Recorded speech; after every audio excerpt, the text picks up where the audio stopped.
Web3 games have quickly pushed game economies to the forefront of players' minds when evaluating the latest releases. Now more than ever, the need for a well-balanced game economy is critical to any project's future. Machinations is a visual tool specifically built for creating and testing game economies. As a Turing-complete system, the 11 objects allow us to simulate any type of game logic. Let's first have a look at the challenges that Web3 game developers are facing.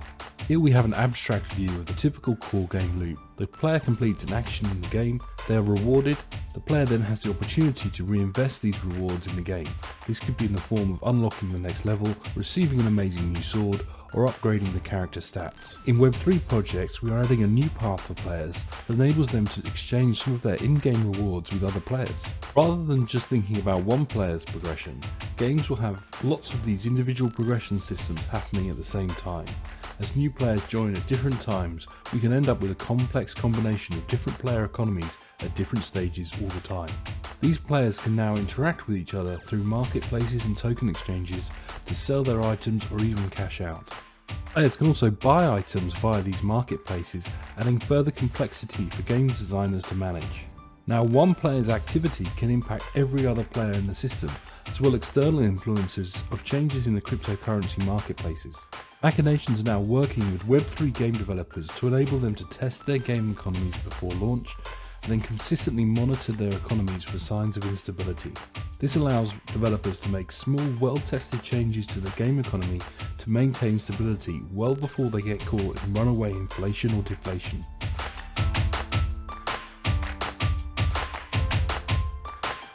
Hello and welcome to Blockchain Gaming World with me, John Jordan. So in this video we're going to have a quick look at the Shrapnel white paper. So this is pretty interesting. Shrapnel is, I would say, one of the first sort of proper AAA blockchain games.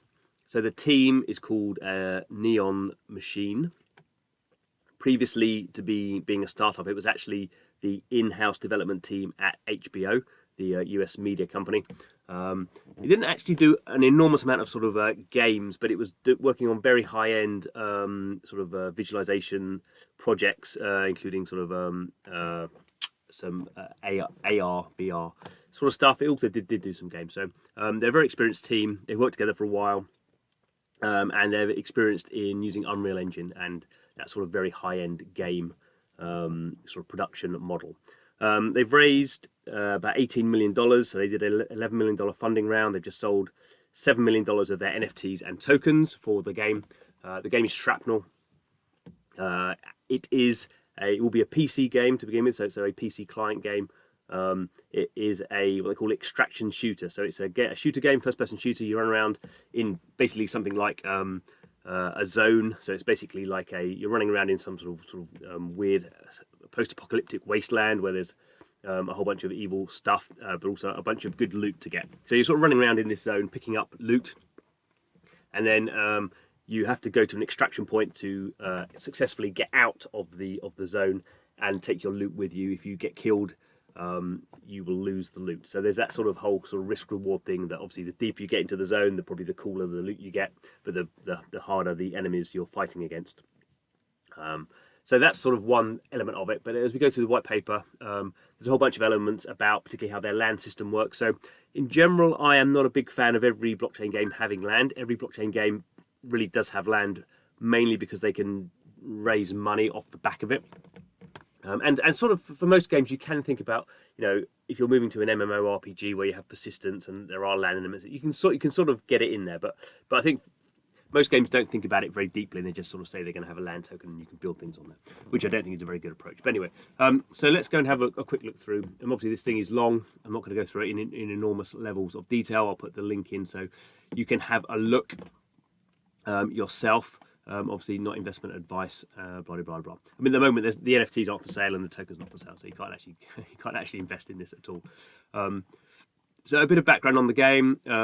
Operator classes: Assault, Survivalist, and InfoSec. So typical sort of thing, different abilities, and again, weaknesses in one class can be complemented by strengths in another class. And we have so this is what the player sort of character has, and you sort of build up your gear by collecting stuff in the game. Obviously, you can go into the marketplace and buy stuff as well. But you obviously have weapons, consumables, grenades, medkits. Those are not NFTs. Probably a bit difficult for you to read here, but they're saying those are not tokenized, so they're not traded with other players. So you basically have to collect those weapons. You can take them apart and sort of use them to sort of customize or recustomize weapons. Weapons are in the marketplace, so weapons are NFTs. You have armor and technology such as night vision goggles, information gathering devices. Assist players but are not consumed on use, so that's more like a gear, the gear stuff. So we have player created tournaments. So this is actually going to play into the LAN system. So if you want to, if you're not going to be very good at shooter games like me, maybe you're better off sort of creating tournaments and defining rules and prizes. And I assume in those cases you could if you're really good at making these things, you can charge people because maybe you're going to do $1 million prize pool or something. So there's that sort of user generated. It's not user generated. Well, it is user generated content. It's sort of user generated tournaments, really. So here's a bunch of. I'm not going to go through again this in a lot of detail, but there is this actually fairly strong user generated content element. So creators are minting vanity items. That is aesthetic items. So these are going to be more like skins. These are not going to be. These are not going to be gameplay items in the sense that they make your gun better. But they, obviously, if you have famous people making items, will have some sort of cachet themselves. Players will be able to create their own maps using the base assets and prefabricated assets. So you can basically create maps. Obviously, that's a massive part of games like CS:GO, allowing the sort of user base to make its own sort of specialist experiences. A whole bunch of discovery, community. Obviously, as every blockchain game, there is a DAO. I think it makes more sense for this game because they are so focused on user-generated content. And to be honest, if you're a blockchain game and you're not thinking about user-generated content, then your community is going to be clearly weaker. So again, playing into the land element. So we have this MEF headquarter idea. These are built into the game loops in pre and post game lobbies. So within the HQ, members will be able to access collective resources. So these are effectively guilds, but you'll be able to join various ones. It says here. The HQs will showcase achievements, stats. So there's sort of like lobby systems. And shared assets, and you can customize appearance of your HQ. There is a reputation system, so every player has a reputation system based on how good you are, your creation, and your community. So that's quite good. So obviously the best players at playing it will obviously be 100%, 99% at playing. Probably they won't be creating, and maybe not so good at community because they're focused on play. Whereas that will spin the other way depending on what sort of stuff you're doing. Where will I be? I'll have a low player reputation. I probably won't do a lot of creating. Maybe I'll be good at community. Who knows? That's probably what my strong point is. And sort of the other element is, and we get this a lot in blockchain games, is allowing different types of users to experience the game, so everyone's activity sort of feeds in together and synergizes. So you have players who are playing the game, buying and trading gear. You have creators who are doing these vanity items to weapons, maps. You have curators who are basically going, this is a really cool map, you should play this. Maybe these are the people who are creating tournaments. And then you have people who are owning land. And those are obviously, you would imagine those are people more like investors. And it says here, landowners who make an upfront commitment to the ecosystem will receive a fair proportion of the value creation. So you think of the idea, we'll get onto this in a bit. If you're owning land, you're sort of probably getting a share of the token, and we are onto the token now. So what we got? So governance token, so DAOs and sub-DAOs. So that's governance, DAOs, decentralized autonomous organization. That's how decisions are made about the game. So you have one DAO to run the game, sub-DAOs potentially for the various sort of guilds. Voting on player-created content. You have running validators. So I haven't said yet, but Shrapnel is running on the Avalanche blockchain. So Avalanche has this idea of subnets. So a bit like you're sort of running on your own blockchain. So they have their own sort of validation system. So you can stake your shrapnel. The token is called Shrap. So you can stake that on validator nodes in the Shrapnel subnet. So obviously we all know about sort of staking in DeFi, and staking our RONs on the Ronin blockchain for Axie Infinity, that sort of stuff. So you can stake those. You pay your fees in Shrapnel to mint player-generated content, so your maps, prefabs, skins, and vanity items. So it's interesting that they're going for a one token system. So they have this Shrap token, that's the governance token, and it's the payment token. Lots of games don't do that. Lots of games like to split that out into two because utility governance tokens, they have quite different use models. But there we go. We'll see how it pans out. How they're splitting it down, sort of typical. So there is going to be a public sale. 5% is going to be a public sale. And we have whatever. You can look at that. I'm sort of bored by these sort of things, but anyway, you can see the unlock schedule. Marketplace, so they're going to run their own marketplace, it looks like, rather than going through a third party.